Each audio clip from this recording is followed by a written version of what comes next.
The inevitable news that we were all expecting today has now been confirmed because Viktor Gyokeres this afternoon did not show for Sporting's pre-season training trip to the Algarve. From what I understand and what I've read, what's been reported in Portugal, I think the players were due to report this afternoon at 4:30, and the bus, which was driving them to the Algarve, set off around about 20 to 6. So there was about an hour and 10-minute window while the players were on site at the Cristiano Ronaldo Academy.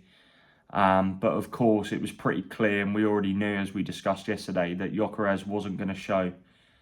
He is now officially on strike because it's a clear act and stance against the club, a clear sort of message to Sporting that this is the end of the line, effectively. This is where we must see a compromise, and effectively he is saying to Sporting that he wants to be sold to Arsenal imminently. But of course, we know that's not necessarily the case. In the past few hours, we've seen a very strongly worded statement from Sporting president Frederico Varandas, who has basically come out and said, we're not budging. So I'm going to read that statement out now quickly. So he said, "We're calm. Everything will be resolved with the closure of the market, a heavy fine and an apology to the group. If they don't want to pay fair market value for Victor, we are very comfortable with that, and for the next 3 years.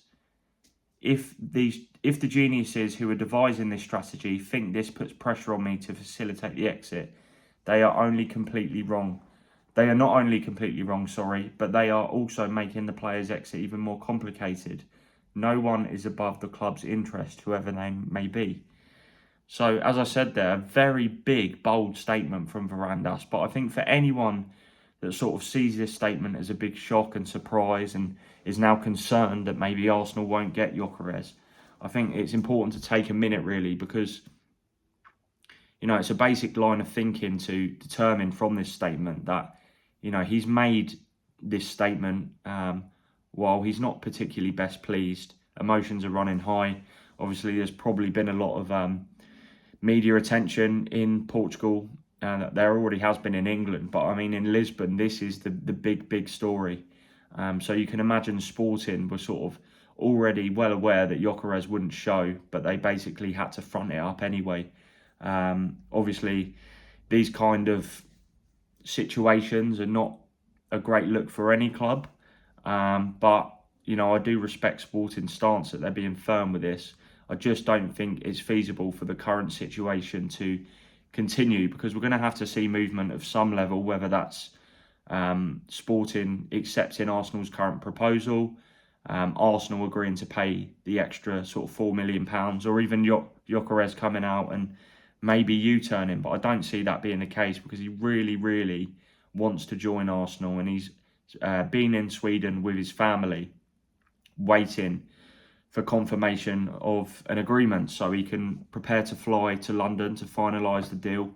Obviously, the clock is now ticking because Arsenal are obviously due to head off on their pre-season tour in the next week or so. And Arsenal want this deal done. And I do believe, you know, in the coming days, we probably will see one way or another this deal resolved. I do think it'd be really difficult to envisage a scenario where Gyokeres doesn't join, because ultimately he's done everything he can for Sporting. He scored 97 goals across 2 seasons. I get that Sporting really want to get the best possible price, but when you're haggling over about 4 million, I think, you know, there is a sense that, you know, is it the end of the world? We're talking about quite a small sum of money, that 4 million, in comparison to the whole package. I think the transfer probably will likely be worth up to about 69 million, which is 80 euros. It's just the structure of the deal, really. Sporting want that bulk of the cash up front with smaller add-ons, whereas Arsenal's proposal is currently slightly less than what Sporting are looking for in terms of that initial payment, because the overall package is pretty much deemed a satisfactory offer. It's just a case of the structure. But this is a situation that really does sort of, you know, emphasise player power here, really. You know, we see so many times that players continue playing while transfer negotiations are ongoing. But in this case, Gyokeres really does feel like enough is enough, and that, after 2 seasons at the club, there is no way back because, at his age, 27, he's maybe approaching the peak of his powers. He's got unfinished business in the Premier League, as he spoke about this morning.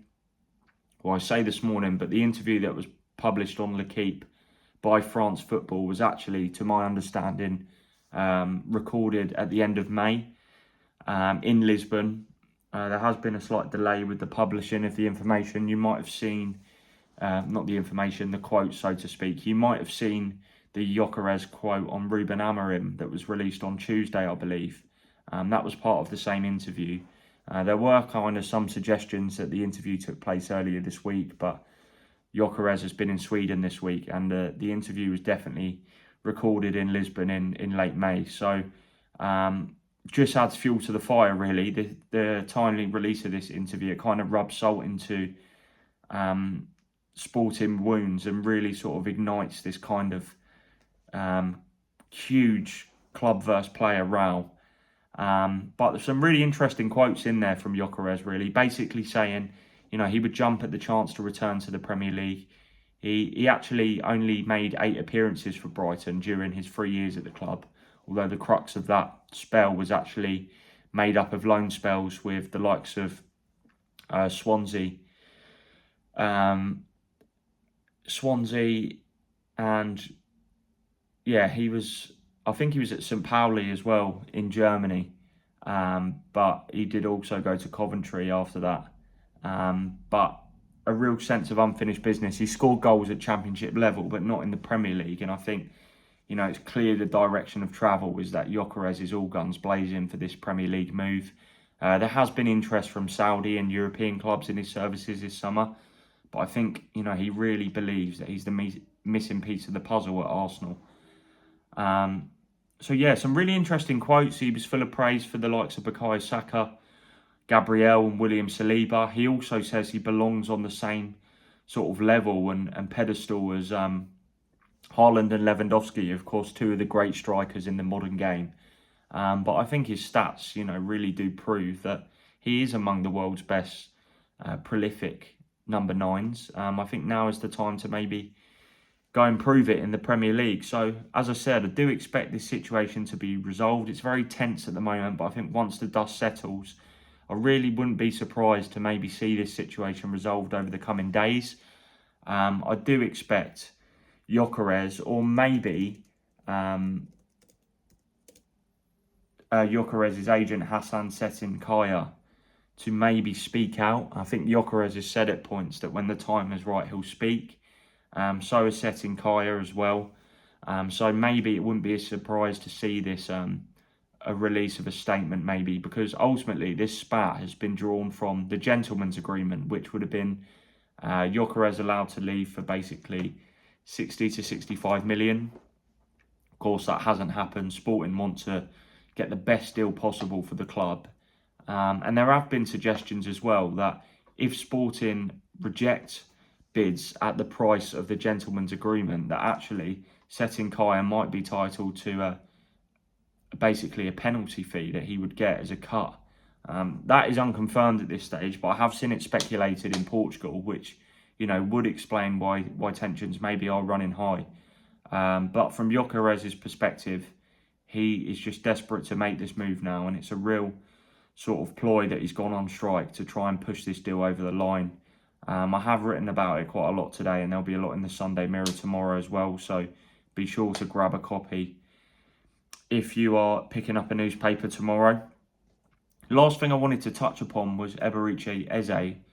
Crystal Palace played Eze's not former club, sorry. Eze was at QPR. I'm thinking of Roman Eze.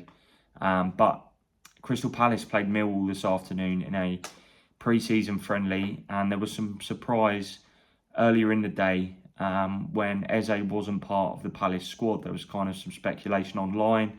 Is it linked to his Arsenal future? Well, the clear message is no, because Palace actually put out a tweet to say that all of their international players had not reported back for pre-season training yet. That includes the likes of Daniel Munoz, Dean Henderson. The only exception was Mark Gay, but if you remember, he actually missed England's fixtures in June because he suffered that facial injury in the FA Cup final, which actually saw him miss part of Palace's FA Cup celebrations as well. So no movement on Eze at this moment in time. Full steam ahead still with Gyokeres. I think we're going to have to see how the next couple of days play out, but I really wouldn't be surprised to see a compromise reached, because it's not benefiting anyone. You know, if Sporting are keeping an unhappy player, his value decreases. It prevents him from getting some of their other transfer targets over the line, because obviously he's generating a lot of cash which can be spent on other areas of the squad. Arsenal are missing out because they're keen to get him on board for the pre-season tour. I think Mikel Arteta will be keen to get him in to work with him, to understand the player a bit more, to build those relationships ahead of the new Premier League season. So, as I said, it's not good for all parties, and I do think in the coming days, you know, this deal potentially could be unlocked. Hit the like button and hit the subscribe button as well. If you want to see more of these kind of videos, I'll be back again soon. I am due to have a couple of days off now, and I will be enjoying my rest because it's been a busy week. There's a lot more transfer stories from me in the Sunday Mirror, some interviews as well, some features, a read on Christian Norgaard's rise to his shock £12 million Arsenal transfer, a bit about his background, his time in Bromby in Italy. He's actually battled sleeping pills as well, which is a taboo subject in the modern game really, but Norgaard, with the help of Brentford's specialist sleeping coach, managed to put the issue to bed, and I've done some stuff on that tomorrow. Also spoken to Jill Scott ahead of England's women's final Group D game against Wales in the European Championships as they look to put their place in the quarter-final. Also done some stuff on Giovanni Van Bronckhorst. So be sure to pick up a paper tomorrow if you get the chance. If not, you can read all of my content online on the Mirror.